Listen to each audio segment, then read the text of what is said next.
આણંદ શહેરના ગણેશ ચોકડી પાસે આવેલ જય લક્ષ્મી ટાવરમાં બિલ્ડિંગનો સ્લેબ ગંભીર રીતે તિરાડો પડેલી હાલતમાં અને એક સ્લેબ પહેલેથી તૂટી ગયેલો હોવાનું જાણવા મળેલ છે, જ્યારે બાકીનો સ્લેબ પણ ગમે ત્યારે તૂટી પડે તેવી ભયજનક સ્થિતિમાં છે।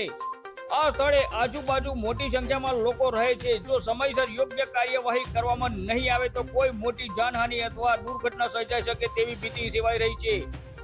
જો આ બાબતે સ્થળનું તાત્કાલિક ટેકનિકલ નિરીક્ષણ કરવામાં આવે અને જોખમી વિસ્તારને સુરક્ષિત કરી લોકોની અવરજવર પર જરૂરી નિયંત્રણ મૂકવામાં આવે અને સાથે જોખમી સ્લેબને તાત્કાલિક દૂર કરાવી જરૂરી સમારકામ અથવા અન્ય યોગ્ય કાર્યવાહી કરવામાં આવે અને ભવિષ્યમાં કોઈ દુર્ઘટના ન બને તે માટે બિલ્ડિંગની સંપૂર્ણ સુરક્ષા તપાસ કરવામાં આવે। આ બાબતે કરમસદ આણંદ મહાનગરપાલિકાના મ્યુનિસિપલ કમિશનર શ્રીને તાત્કાલિક કાર્યવાહી કરીને જનહિતમાં યોગ્ય નિર્ણય લે તેવી લોક માંગ ઉઠવા પામી છે। રિપોર્ટર ભગવત ભટ્ટ, આણંદ।